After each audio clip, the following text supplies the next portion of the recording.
I have wetted my whistle, my whistling whistle. Probably gonna lose my voice or something reading all this. Alright, memories seem to be a journal of the mother. So let's read that, because I haven't actually read that, because I hate you. This is one of the last memories you get, and I hate starting a story at the end or something. 1214, page 1. Is there something on your mind, dear? The way you're chewing on your lip makes me worry you'll bite straight through. Mama's voice is light-hearted, but I can hear the tinge of worry. Her gaze makes me give in, and I tell her about the voices. The way her expression changed, if only for a fleeting moment, convinced me to never speak of it again. Today, my eldest brother brought me a gift. In his excitement to show me, he rushed straight into the house, tracking mud all over the floor. Even with Mama scolding him, he couldn't stop grinning. He found an old book on the side of the road and thought it was musty and barely held together. It was still the most wonderful thing I'd ever seen. He waits until we are asleep, my brothers and I, before letting his emotions show. However, on the nights I lay awake, I hear his muffled sobs and Mama's soothing voice. The following day, I would always do my best to make him smile, for I knew deep down that I was the reason for his tears. A group of villagers were approaching our fields. Something was wrong. It was clear by the way they walked, by how they spoke amongst themselves. "There she is," one of them shouted, pointing in my direction. "The bleeding Voidkin." Never had I seen such fury in someone's eyes, and so I fled as quickly as I could, their screams ringing in my ears all the while. "Hold your fist like this, okay?" My older brother was hunched before me, and despite the blood dripping from his nose, he smiled. "Then you punch them. Next time, all right? You punch them as hard as you can, and then you run away. Run right back home." Squeezing his hand as tightly as I could, I nod and continue wiping the tears from my eyes. "What do you mean why can't we play together anymore?" Despite looking at the ground, I could feel my friend's eyes on me. "I don't care what everyone says. They're just jealous because you're smart." Shrugging meekly, I tried explaining once more, but her persistence proved stronger than mine. "What sort of people do you take us for? You are a stranger to us, and yet you have the damn nerve to think we'd give you our daughter? Get out of my sight. Get out of my property. Never show your face around me again, or I might very well do something we'd both regret." My father's anger did not unnerve our guest. He simply thanked my parents for their hospitality and bid them farewell. Mama's words rang in my ears as I fled, fire lapping at my heels.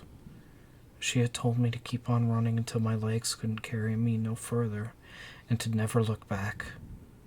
I disobeyed, glancing behind my shoulder.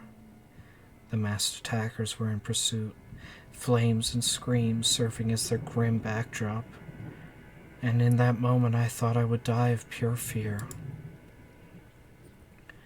It had been 3 days since my village was set ablaze, 3 days spent praying it was a bad dream, and 3 nights crying because it wasn't.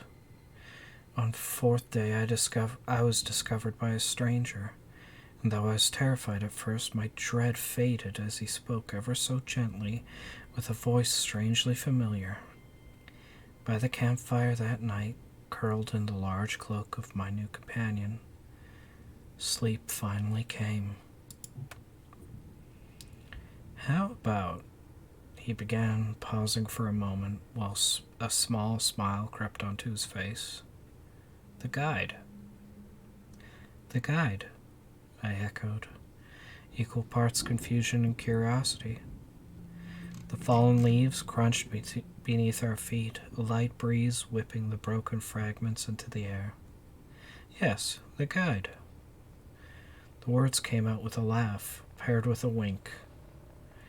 I like to think I push people in the right direction. Let me see. This time it was a demand, not a question. Still refusing, I clutched my injured hand close to my chest, my throat dry from the rising anxiety in my gut. The guide's patience wore out, and once he'd seized my wrist and inspected it, an overwhelming silence fell over us. I'm taking you to Nostra. His words were heavy with thought, like he was still going through a million things at once. Best to hide in plain sight. Swallowing thickly, I could do little but nod, catching a glimpse of my palm, already recovered. Tonight I woke in a cold sweat, having lived another memory that wasn't my own. The nothingness forms in the pit of my stomach, all-encompassing, drawing in all of my thoughts until there's nothing but a prickling numbness.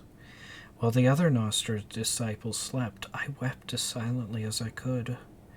The whispers in my head were back once more, clawing at my skull. The wind whips at my face as I dash around the large oak tree for the 13th time, collapsing in a breathless heap on the ground. Warm laughter fills the air, and from beneath the tree the guide speaks with a bemused lilt to his voice. What happened, little magpie? Yesterday you ran around it 5 more times. If I am convinced those Nostra heads to send you along to their esteemed swordsman, you ought to be able to do a few laps. Now up you get. My lungs burning, I get up again, but not before throwing a fistful of grass in his direction. She's older now. 1221, Chapter 2.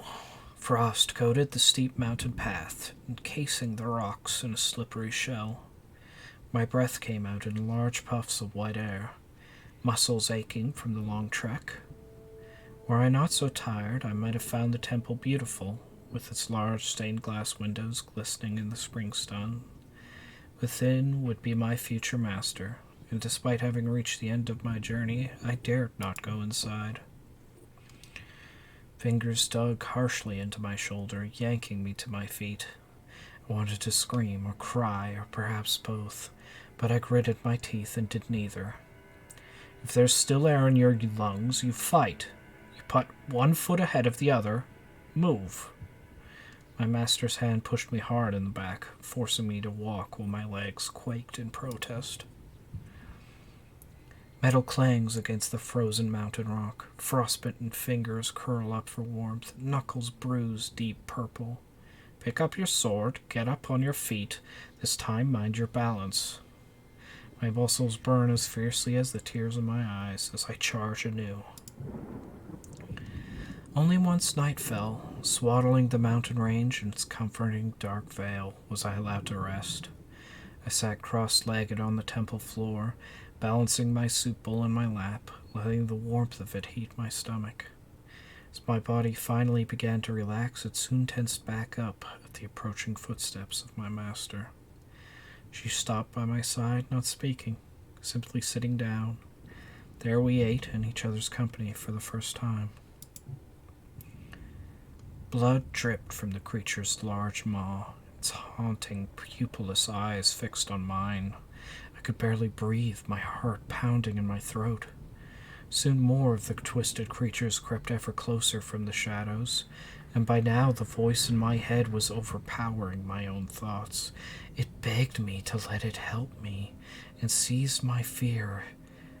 As I acquiesced. After all this time, my master's voice cut herself off as her voice strained with emotion. Do they know? Does Nostra know? No, they couldn't. They would not have sent you to me if they knew. A humorous laugh passed her lips, her expression momentarily twisting into one of grief. A chosen one, right under my nose. Her fingers twitched, touching the hilt of her sword before letting her hand fall. Once you can walk, you leave. Perhaps you may find a way to keep that thing within you under control, but should the wilds take you, then God so be it.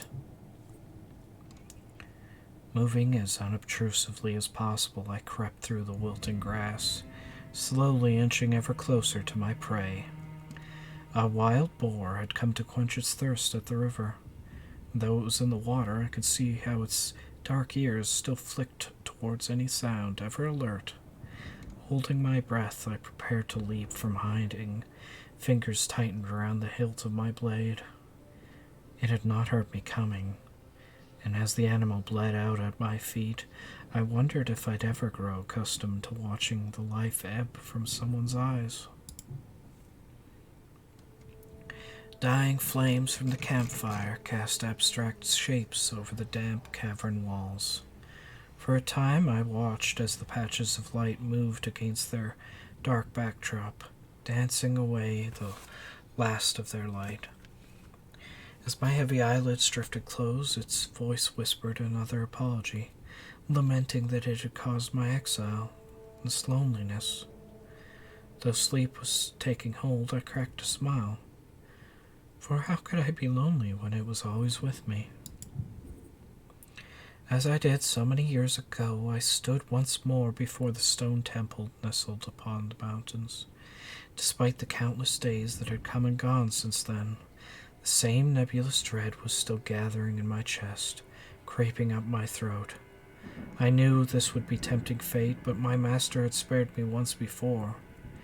With steadying breath, I sat down beside the doors, waiting for her judgment to come. A strange thing to no longer retch at the scent of burning flesh. Impossibly black smoke billowed from the pile of corpses, as my master tossed another limb onto the flames.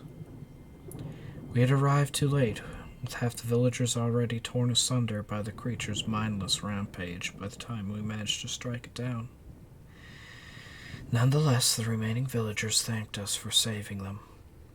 But would they still have sung my praises, had they known what I was? With an ear-splitting shriek, the nightmare creature finally fell heavily to the ground. Even so, I thrust my blade through its skull, ensuring it would never rise again. My master came to my side, her hand gently squeezing my shoulder in silent celebration for our victory. In the growing pool of tar-like blood, a reflection gave me pause. Two faces, one having grown, while the other remained as it always had. But what did the letter say exactly? Curiosity had gotten the better from me, and I broke the silence hanging over our trek through the woods. My master did not answer, casting a glance skyward to ensure we were still on the right path, according to the stars.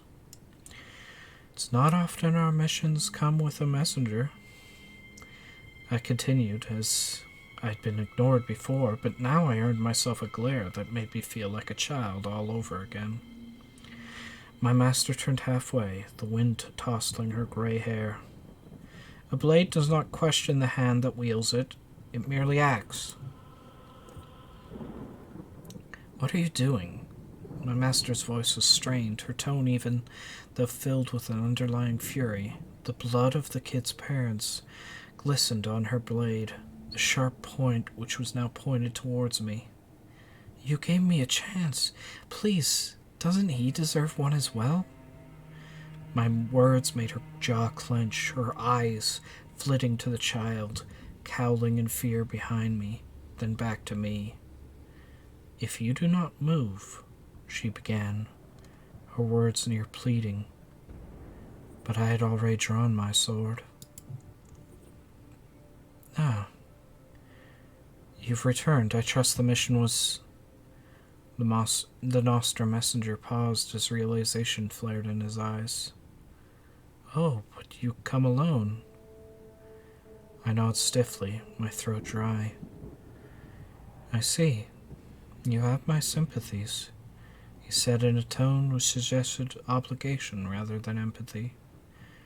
The chosen one. It killed her. I couldn't. My voice broke, and even though I was lying through my teeth, my tears ran hot and true. The air was filled with the hollow sounds of practice sticks striking against one another, a soft thud briefly interrupting the clacking, the first disciple to lose their practice tool falling to the ground. For a moment I merely observed, a few heartbeats passing while he lay on the ground before I decided to approach. Kneeling, I offered my defeated student a hand. Rise again. As long as there's air in your lungs, you fight. Get out of here. Now, I said get out. My voice crashed against the stone walls, releasing with a fury I never knew I possessed. My student paled beneath my gaze, scrambling out of my master's old chambers as swiftly as they could. Her blade was on the floor. Anger faded to shame once I secured it back in its case. Had she ever known what she meant to me? What right did I have, having taken her from this world, to feel such sorrow? A dull ache had grown in my chest over the years. Perhaps it had always been there, and I was either too tired or stubborn to notice. It's only gotten worse now, rearing its head as I lie between waking and sleeping, sucking the joy clean from my bones. Even my other cannot soothe me, as much as it tries, and so I spend my nights hollow. It's not often we get visitors, I began, but my words caught in my throat. The robed figure turned to me, bathed in moonlight, shining through the temple's stained glass window. Memories flashed before my eyes, not my own, yet familiar still. The woman smiled, a smile one that did not belong to her face. Curious, I did not think you'd see through me so easily, little magpie. 'Twould seem your training has served you well. The woman, the guide, chuckled, brushing hair away from her face. Alas, I do not come bearing good news. War is brewing in the east, and Nostra has sent me out a call to arms. The guide had left in the middle of the night, yet her words still lingered. Come dawn. Nostra suspected another was involved in the Kyrian War, as terrors beyond belief had been encountered from the battlefields across the Khan's empire. Khanian. I am sure now that others need to be pushed back from our world. Perhaps it is on the battlefield I might find forgiveness. They say the Khan's soldiers aren't human, you know. Don't really believe it myself. Probably some hogwash to lower their enemies' morale, I reckon. Besides, we've got the Huntress Blade. Nothing to worry about, eh? Paladin gave a hearty chuckle, nudging me in the shoulder with a wide grin. My irritation must have slipped through the cracks, for he quickly cleared his throat and corrected his posture. That is to say, ma'am, don't want you or the troops wearing none. Not that I think you're worried, what with your skills and all. Me at your side, but before he could prattle on further, I'd already boarded the ship. Sea salt laced my breath as the burning horizon grew ever closer. Nervously shuffling made the ship creak, armored shoulders bumping against one another with metallic clinks. One of the younger soldiers wept beside me, his hands trembling around his sword.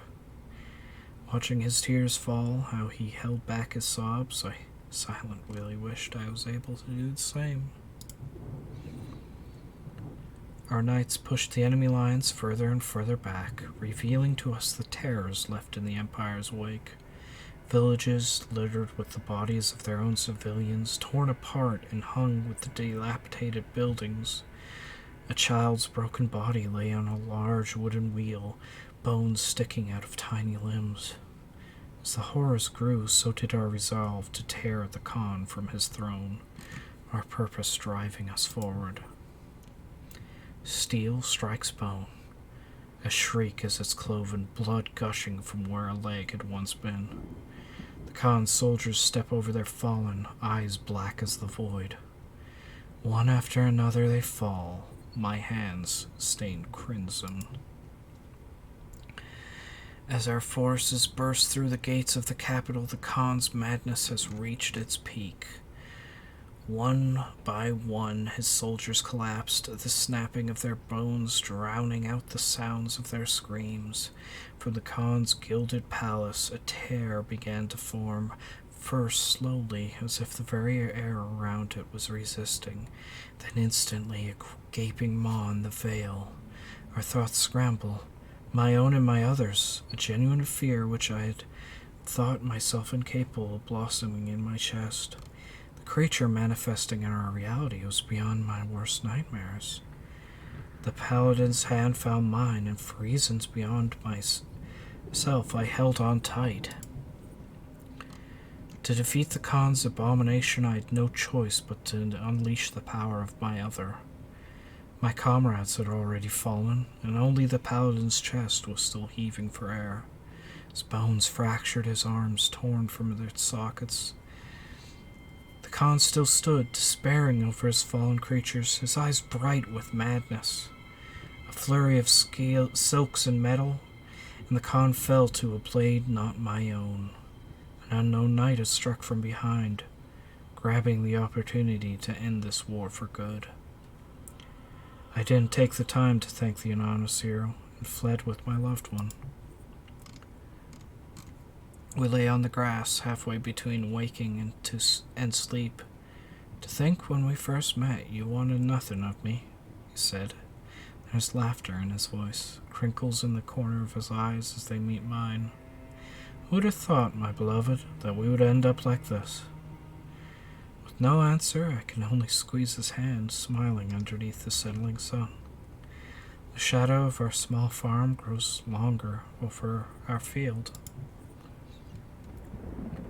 When I felt the spasms, my body rejecting that within me, I left. Staggering from our home in the midst of the night, it was as if I was watching myself from somewhere else. That this was not me. It could not be me. For I was able to continue. I wouldn't be able to continue if it was. Such grief leaves you numb, a haunting in your own self. Hollow, I waited until my hands were steady again before going back. I could not bear to tell him we'd lost another.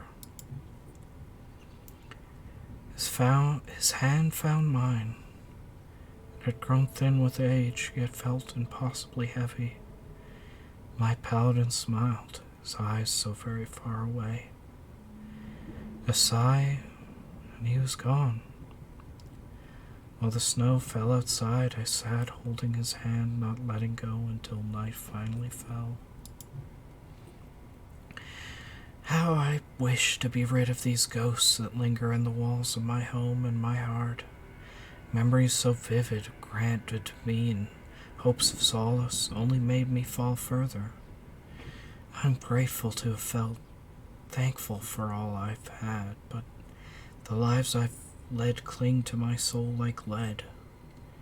Today I set them free, fire raising in glowing tendrils across old wood, that which once was rising to the skies in white swirls.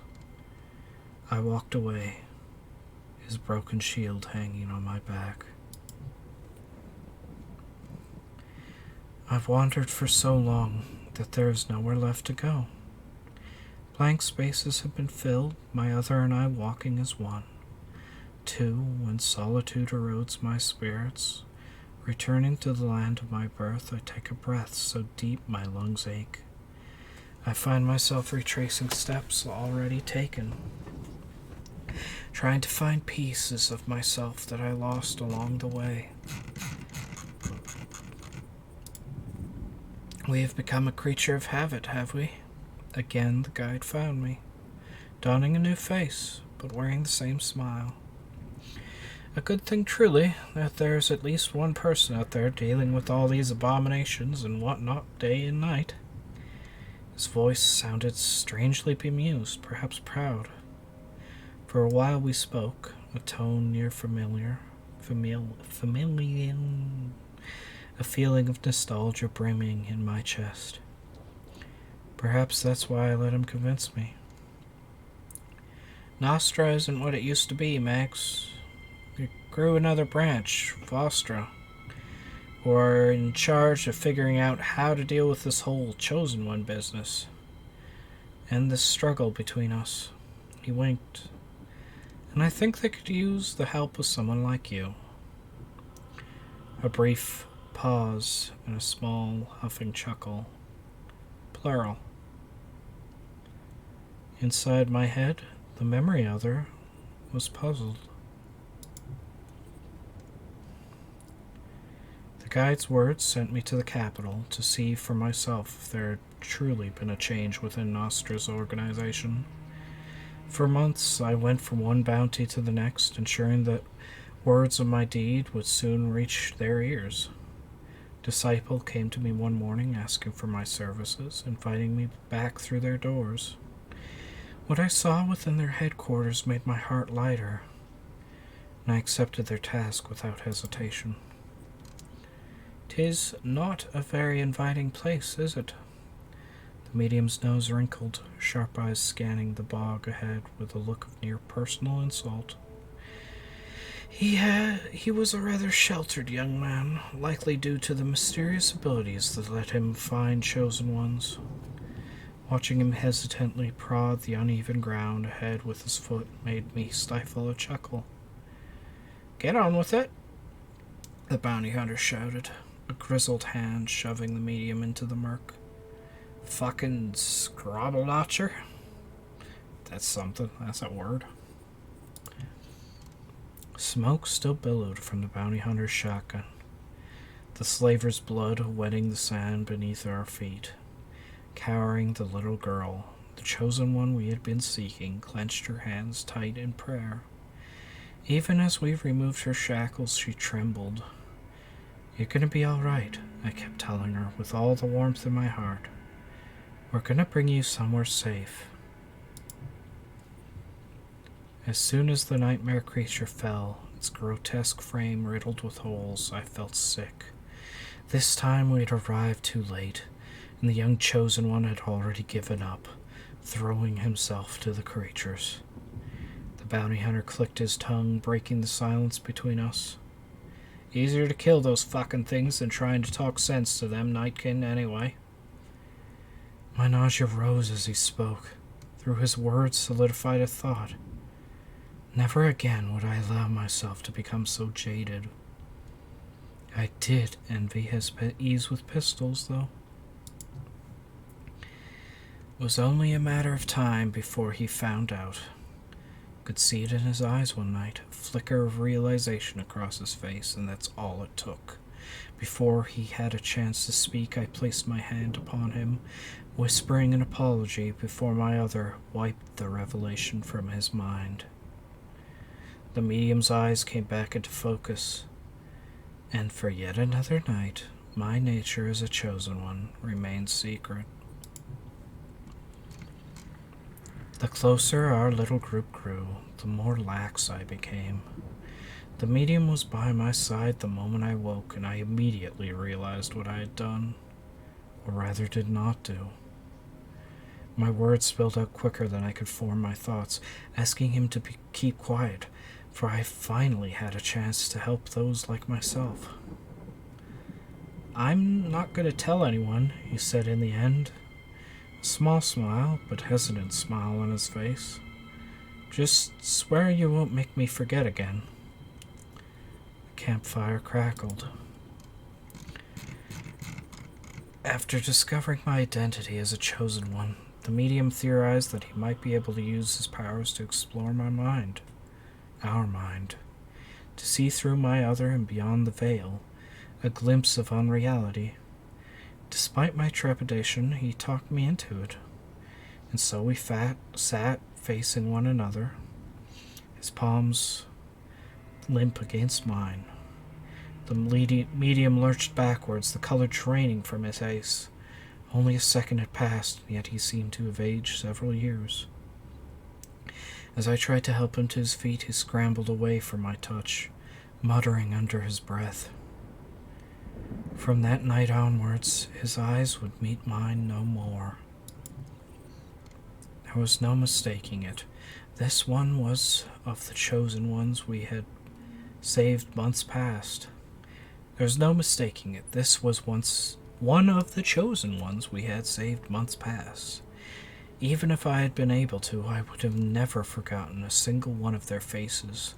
Neither would my other. The young boy now had a scar zigzagging across his face. One eye no longer matched the other. Trembling, he spoke of his escape from Vostra's headquarters, the very place we had sent him, sent all of them. Giving him all we could, we left for the headquarters to confront what truths lay ahead. Such fear in his eyes. Faces, too many, stitched and melded, tiny limbs and smaller sobs. The medium's voice of empathy, words dragged like barbs across my skin. An amalgamation of chosen ones might open a gate to unreality beyond the veil. We can rid our world of the creatures from their source. From the aberration, a feeble voice. It prays. A memory stirs, and my heart bleeds. I stood drenched in the blood of Vostra, a massacre of my own making. The voices of countless chosen ones spilled from the amalgamation, too many of which I had led happily to this fate. Placing my hand upon it, I rid them of the painful memories, so that when I struck it down, the only merciful fate, they could pass in bliss. In this moment my other wept the tears I couldn't, for I had no more to spill. If only you'd seen what I saw within you, beyond the veil, it's coming. Another will break free.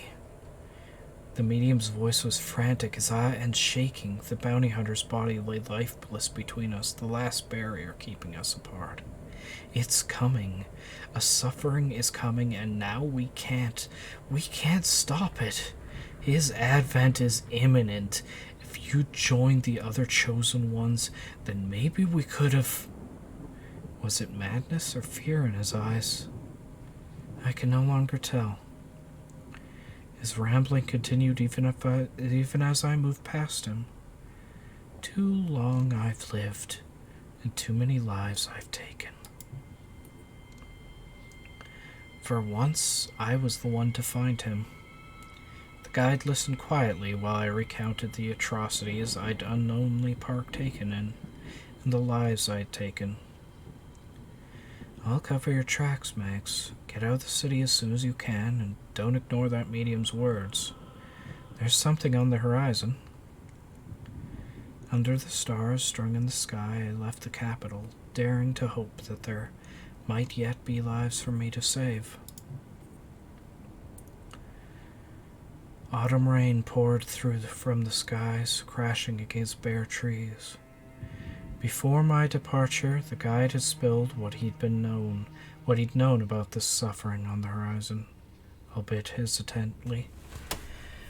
For to the west the veil was thinning, while rumors of secret atrocities grew. This time I swore, wiping rain from my brow, that I would not be too late. My other had gradually begun insisting on breaks, their determination growing in counterpart to my own negligence. Sat partially awake beneath a pine, lulled by the faraway cooing of a forest dove. With the sun dripping gold, my brothers and I chased one another through a forest of wheat. Morning came, and so did my gratitude, for the night had been filled with warm memories. Do you not despise me for all the misery you've had to face? Their voice was hesitant, barely a tug at the back of my mind.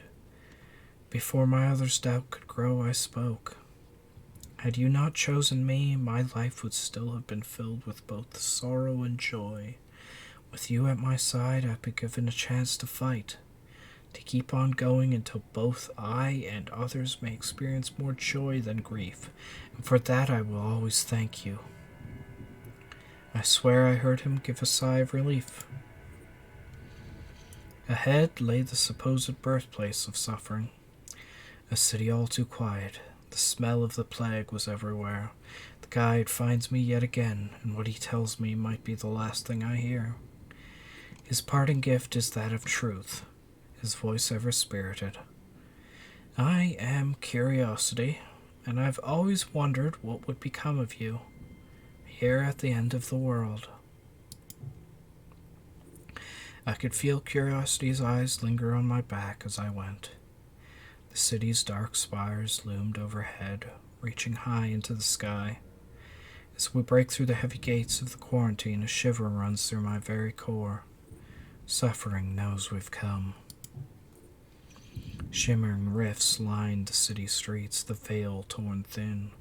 For each twisted creature I felled, another soon took its place, each more fearsome than the last. These grotesque beasts, their shapes so much more human than any I'd ever faced. I could not bring myself to imagine what had become of the population. Dark spots danced before my eyes, cold seeped under my skin, clinging to the bones. Barely avoiding another group of monstrosities, I stumbled into the underground. The lights of the flooded subways were forever extinguished. My legs gave in, and as white noise filled my skull, I slumped against the wall. Wandering aimlessly beneath the city for what felt like hours, the adrenaline which had forced me into motion was ebbing away. Again I sank to the floor, a useless heap of flesh and bone.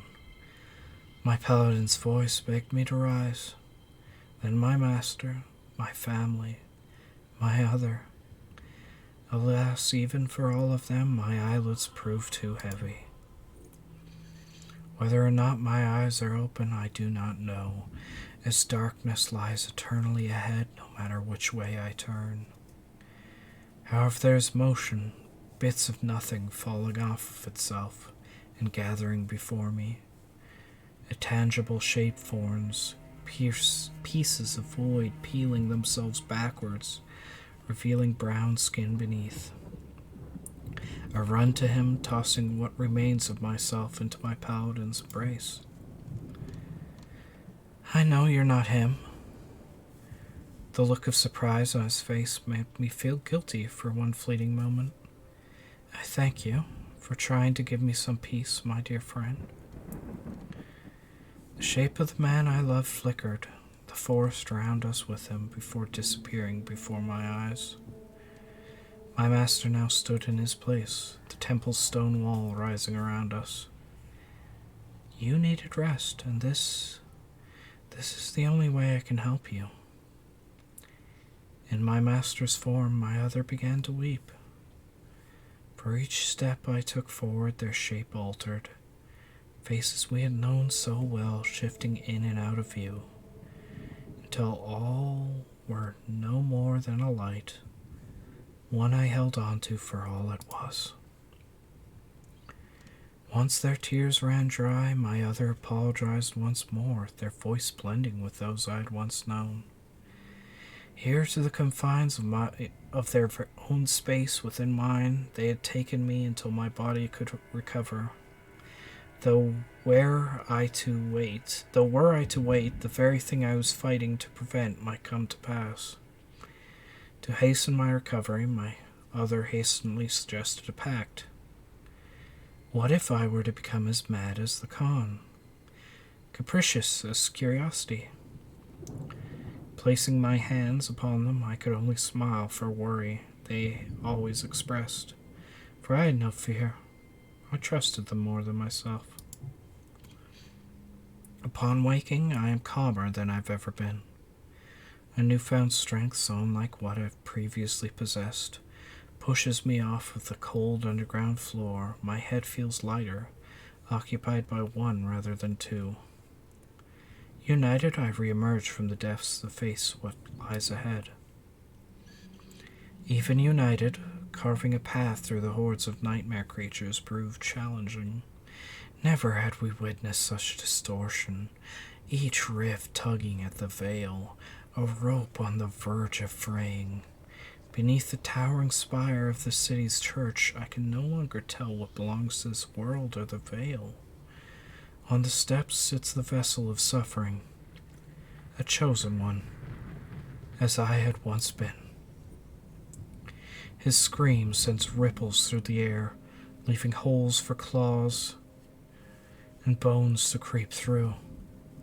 Skin tears from my arms, my voice dead in my throat. I try putting one leg in front of the other. Then there's nothing. I wanted to see you one last time, my dear friend. Just one last time.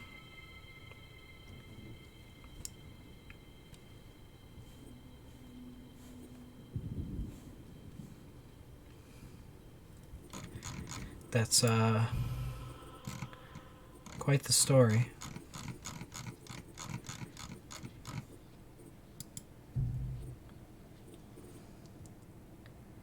Quite the story.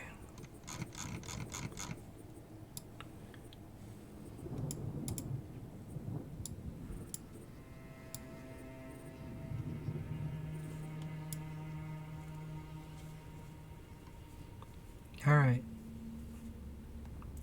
Good night.